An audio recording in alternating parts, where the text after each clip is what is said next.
Ms. Hani So.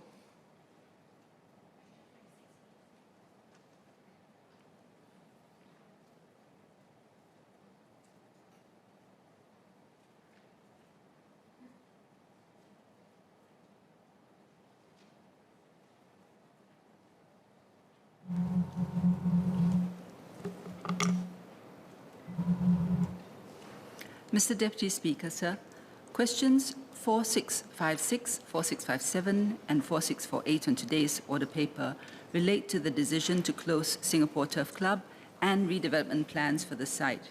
I seek your permission to answer these three parliamentary questions together, as well as the other parliamentary questions on this topic, namely PQs 3054 and 3092, which are scheduled for written answer today, and PQs 3042, 4659, 4665, 4728, 4731, 4779, 4653, 4743, and 4791, scheduled for subsequent sittings, and members who filed these PQs for subsequent sittings may wish to withdraw their respective PQs if their queries are sufficiently addressed today.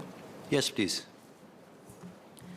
Mr. Deputy Speaker, sir, the decision to close Singapore Turf Club, or STC, was not an easy decision, nor was it made lightly. Given Singapore's small size and land constraints, the government continually reviews our land use plans to meet present and future needs. At the same time, local horse racing has also experienced declining spectatorship over the years. In developing our long-term land use strategies and plans, the government has actively engaged the public to understand their needs and aspirations.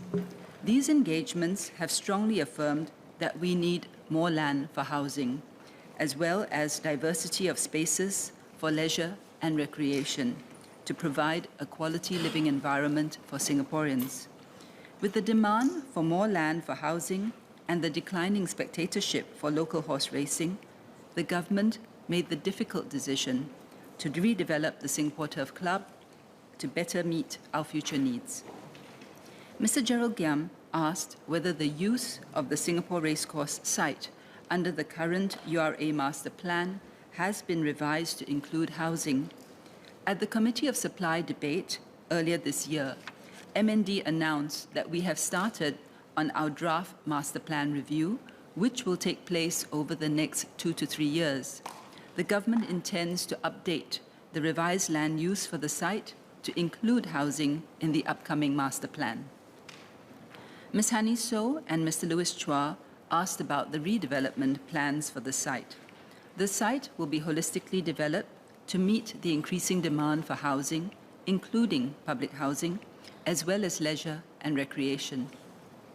This is part of a larger overall plan for the North region. URA will consider how the site can be developed to create a distinct identity for the precinct, taking into account its unique characteristics, and to build on the green character of our North region and the site's proximity to major parks and nature areas such as the Sungai Buloh Wetlands Reserve, Mandai Mangroves and Mudflats, Lim Chu Kang Agri-Food Cluster, and the Mandai Wildlife Reserve attractions. Work on the revised land use plan, as well as the infrastructure design and planning for the site, will take place over the next 3 to 4 years before the government takes over the site in 2027, so that land preparation and redevelopment can commence thereafter.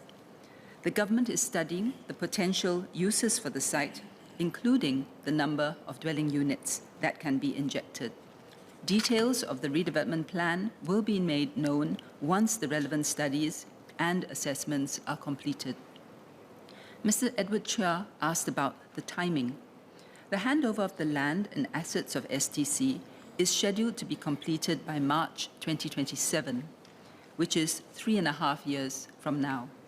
We made the announcement now to give trainers and owners sufficient time to make necessary arrangements. This also allows them to have several more races, culminating in the Singapore Gold Cup in October 2024. Ms. Hani So, Mr. Gerald Giam, Mr. Cheryl Taha, and Mr. Edward Chia have asked what assistance will be given to workers affected by the cessation of horse racing. We will make every effort to assist and ease the transition for them. There are two different groups of workers affected, those employed by STC and those employed by the trainers. About 350 STC employees are affected. The STC employees will continue to be employed for at least the next 15 months up till October 2024, with some staying until closure in 2027. Upon cessation of their employment, they will receive retrenchment packages in line with MOM guidelines. In addition, they will receive job placement assistance, career guidance, skills training, and counseling so that they can find new jobs. NTUC has also stepped in to offer support. The horse trainers employ or engage about another 420 workers. Whilst these are not STC employees, STC will nevertheless lean forward to work with their employers, the trainers, to provide support to these workers and ease their transition. The media had recently reported that some equestrian entities are prepared to offer them jobs. STC will also be extending employment facilitation, skills training, and career counseling. Members have also asked what will happen to the racehorses. There are approximately 700 racehorses. They will have to be rehomed once the races cease. In the meantime, STC has already rolled out support for racehorse owners and trainers for horse maintenance as well as horse exportation and placement. STC is discussing with owners and trainers what additional support they may need to rehome their horses and will do its best to meet reasonable requests. Some trainers have highlighted concerns that the owners might abandon their horses. I hope that this is indeed not the case, and I would caution any owner against so doing. Owners have the responsibility to look after their horses.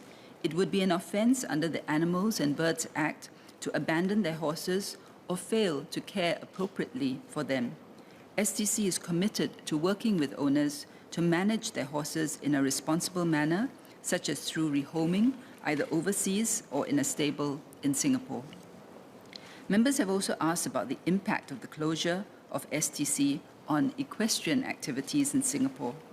While horse racing will cease, other equestrian activities are not affected by STC's closure. Sport Singapore engages regularly with the Equestrian Federation of Singapore, which oversees our national team's training. The STC's closure does not affect our national equestrian team's training, which is located at Jalan Mashor. On heritage, we recognize the rich history of the Turf Club and the racing community. The National Heritage Board will work with STC and stakeholders to capture and commemorate the heritage of STC and local horse racing. We will make every effort to assist those affected and ensure the history and heritage of STC and the racing community is commemorated. Ms. Haniso. Thank you, Indranee, for the response. Many of my Woodgrove residents actually are very happy and look forward to the redevelopment of the Kranji Turf Club into more housing and recreational facilities, especially for the young couples. But at the same time, some have given me feedback that they are also rather concerned in terms of the traffic congestion situations that are already happening around that area because of our close proximity to the checkpoints and also to the various highways. So I'm just wondering, for the purposes of this redevelopment, would we be working very closely with MOT to ensure that we look into the additional populations that are coming in, at the same time addressing the concerns of the traffic congestions there? The second SQ that I have is in relations to, actually many of my residents have shared with me that they have actually appreciate the many fond memories that they have seen in the culture and the events that have happened in STC. So I'm hoping that for the purposes of this redevelopment, when we establish our distinct identity, we can also look at how we can preserve many of these fond memories, engage the residents around the area to incorporate it into the housing so that we can allow the future generations to still have some memories in relation to the STC. Thank you.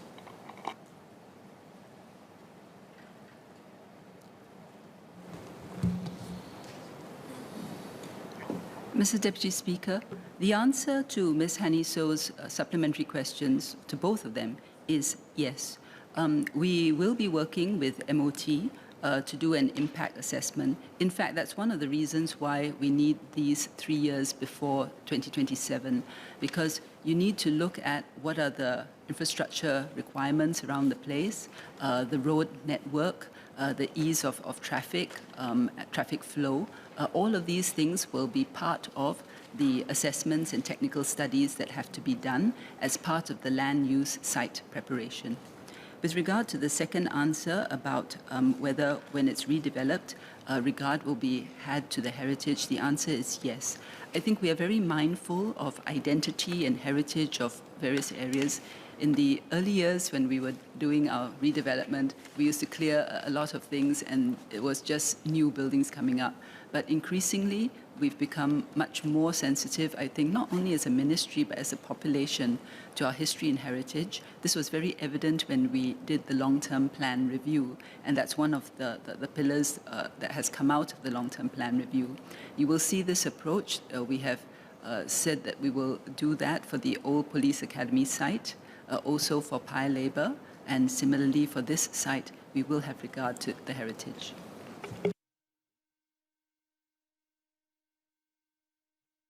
Mr. Gerald Giam. Thank the Minister for her comprehensive replies.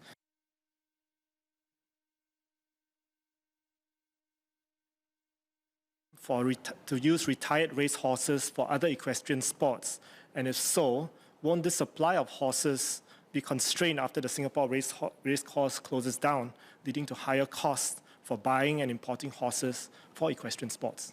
Thank you.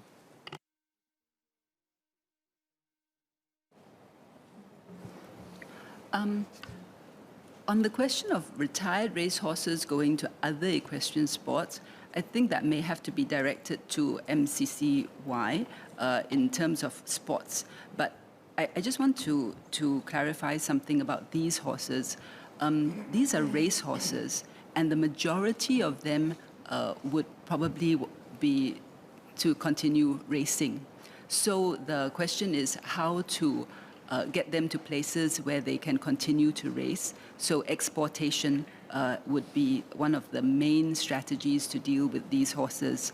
There are other countries. In fact, exportation of horses does take place quite regularly.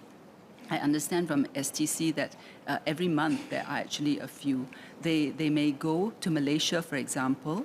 I think that some interest has been expressed in Malaysia in taking some of the race horses from the Singapore Turf Club when it closes. Australia is another destination, although for Australia there are some more, they take a smaller number. So I think the primary strategy for these racehorses would actually be exportation to allow them to continue to race if their owners so choose. But obviously, this is a conversation that we're having with the owners to see what they would like to do with the horses. But bottom line, we will find homes for all the horses. Ms. Joan Pereira. Thanks, Deputy Speaker. Minister, I have one SQ. With respect to the announcement of the Singapore Turf Club dated 5th June, whether all relevant stakeholders have been consulted in the decision-making process, and if not, why was it not undertaken in arriving at this decision? Thank you. Mr. Deputy Speaker, I thank Ms. Pereira for her question. On consultation, there are different types of consultation. With respect to the decision on the land use, what the site should be used for, this is no different from decisions that we make in respect of other sites that are developed for public or other housing, and that is a decision that the government has to take. We would not usually go for public consultation on whether or not to take back a particular site. That has to be part of the planning that the government looks at. But before the decision was made, we had engaged very widely with Singaporeans at large on land use. And this was under the long-term plan review as well as other regular engagements. And one thing which came back very strongly, not just from Singaporeans whom we engaged, but in this House in recent debates, was the need for more housing, in particular public housing. So that was one of the imperatives and one of the drivers as we looked and reviewed the amount of land available for housing, and that informed our decision as to whether to take back this site for housing purposes. But the decision having been made, what is very important is that all the stakeholders who are affected by the decision need to be assisted with the transition. And that includes, as I mentioned earlier, the employees of STC, the trainers, the horse owners, the employees of the trainers. And there's some tenants, for example, on the site. Those tenants, for the tenancies like the food and beverage and so on, the contractual arrangements with them will be fulfilled. And if there are one or two who may need to be relocated, we will assist with the relocation. Mr. Patrick Tay.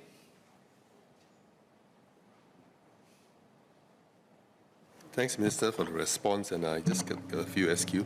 Firstly, I declare my interest as Executive Secretary of SMMWU, which is a union overseeing turf club. Just three worker-related issues. Firstly, the duration of 15 months. It may be too short for some of those involved. Whether we can consider to extend that. Second, over and above the retrenchment benefit as well as the various hardship support we are giving through the unions and NTUC, whether some of those who have special needs or requirements can have extra assistance in terms of hardship cases. And finally, whether STC can allow, as we run up to this entire layoff exercise, in the retraining and reskilling and upskilling, for the workers there to undertake training in skills that are maybe not related to the job, maybe a new job, maybe extended period, because as you know, they are still in employment, it's employer supported, whether the employer can support outside of normal, traditional kind of skills and upskilling. Thank you.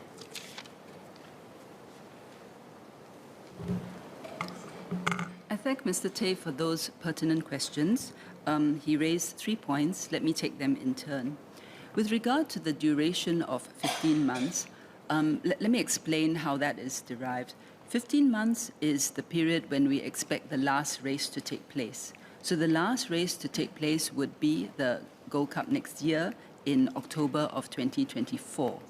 And working backwards, if we take back the land in 2027, you need to allow time for horse exportation as well. And horse exportation doesn't happen just so easily. You need time for quarantine, you need time for vaccination, you need time for transport, you need time to have them rehomed.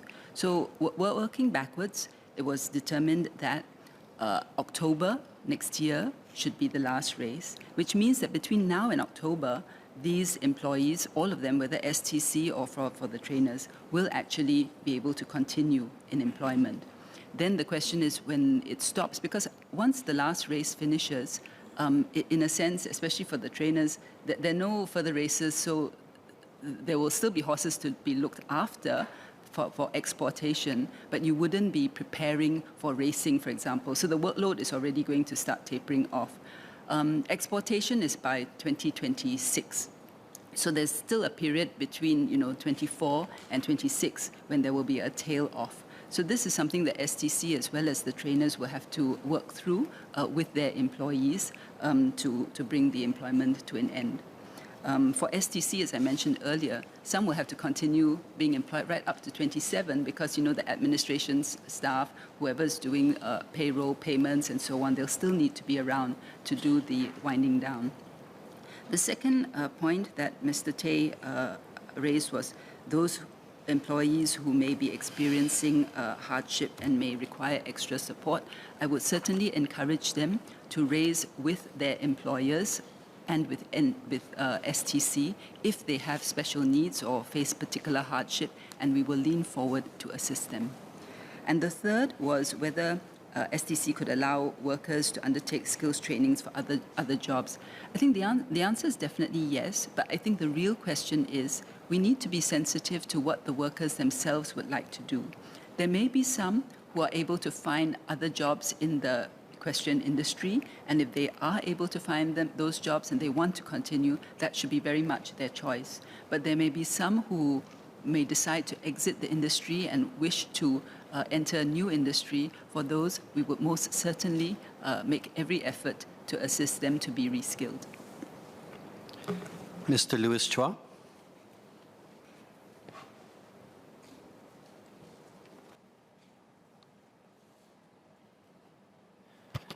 Thank you, Mr. Deputy Speaker. Just two SQs for Minister. I think the first is in relation to the existing Kranji Turf Club as well as the former site of the Turf Club at Bukit Timah. What is the targeted completion date of the first batch of residential properties that are to be completed over there? I think the reason why I'm asking is because it's been about 20-odd years since the Turf Club relocated from Bukit Timah to Kranji. And I think over there has not been any residential developments as yet, even though the land has been earmarked for residential use since Master Plan 98. And hence the second SQ is really, can there be provisions to extend the closure of the Kranji Turf Club should there be delays in other processes? Thank you.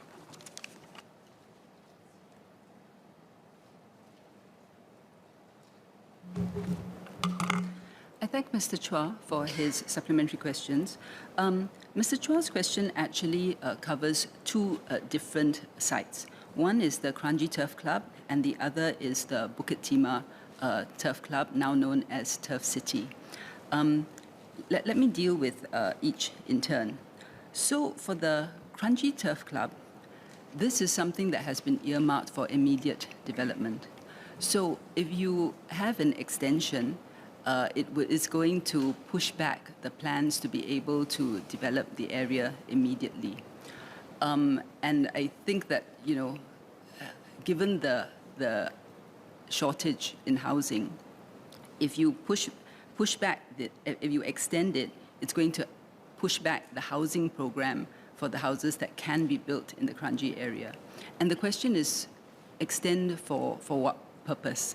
So if it's extend just to have more races, that actually, although it may not seem so, but that actually wouldn't really help in the sense that, consider this, the announcement has already been made. You already know that the operations are going to come to an end. With respect to racing, it's not going to increase the number of people coming, which was already on a downward trajectory. So actually the best approach is to use the time between 2024, the last race, and 2027 to rehome the horses, export them, find jobs for the employees, and do an orderly winding down and not hold back the housing program. Bukit Timah, though, is a different proposition. So let me just run through for Bukit Timah, because Bukit Timah, when it was taken back, was not taken back primarily at that time. One of the reasons why it was taken back was twofold. One was the disamenities. I'm not sure whether members were around at that time in this chamber, but I think there were quite a lot of complaints about traffic and other disamenities caused. Let me see if I can find, just to give you a flavor of what was said at that time. So it was a push factor when it was relocated from Bukit Timah. There was a letter, I think, that came in 1998, where a resident wrote into the forum page to say the traffic situation has worsened along Danyan Road on race days, specifically between the Turf Club entrance and Clementi Road Junction. The heavy vehicle flow is impeded by turnings into Swiss Club Road, and the best solution for the Turf Club is move to another site away from the residential zone. As reported in Straits Times some time ago, I hope the Bukit Turf Club Committee is seriously searching for an alternative site. And then it goes on to make a lot more complaints about the traffic situation, and it was signed off long-suffering citizen. And questions were also raised in Parliament at that time, and both Mr. Dhanabalan, who was the Minister for National Development, mentioned that they would have to think about relocating Turf Club, and Dr. Richard Hu, I think, who was the Finance Minister at that time, also made the same point. The other issue that came up was whether or not the Bukit Timah Turf Club was given the best use for horse racing, given that it was prime land. And questions were raised in Parliament about that as well. So the approach back in 1998, 1999 was moving Bukit Timah Turf Club out of Bukit Timah because of the disamenities that it was causing and because that was not the best use for the land, and it was given the Kranji site in replacement. But at that time, what we did was we marked it as land reserved for housing, but not being for immediate development. So that's why it's reflected in the master plan as for housing. And I think now as our housing program picks up pace, we will be looking at developing it, but before you do that, you have to do infrastructure and road networks. You can't just, build a housing development there and then not have all the surrounding infrastructure, services, amenities, etc. And I think as members will know, one of the MRT stations that's been just announced would be at that site. And I think that one is scheduled for completion in 2031, 32, around there. So short answer, it will be developed, there will be housing there, but we need to build up the surrounding infrastructure and road network first. We've been on this topic for quite a while. So the last SQ, Associate Professor James Lim.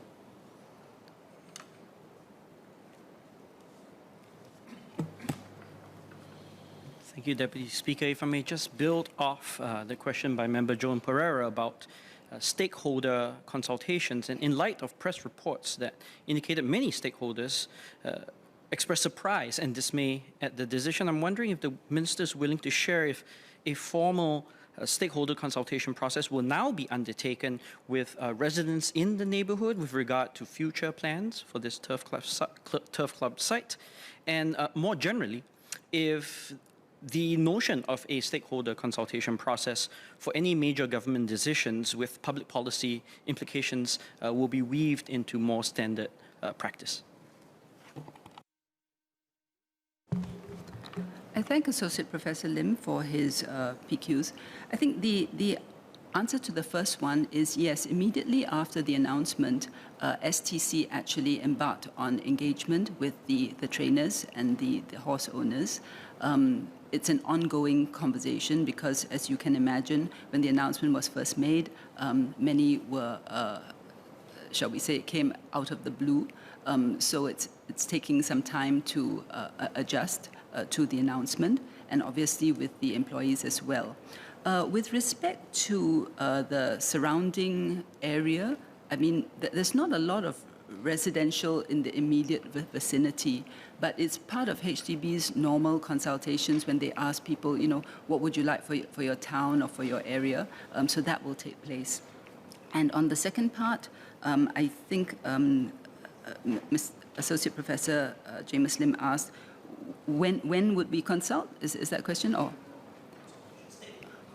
Right. So I think that we have actually been doing a lot of that. For example, acts, bills, some of them, in fact, majority of them are put out for public consultation. When we have the remaking of heartlands exercise, for example, that's put out for public engagement, consultation, ideas and suggestions.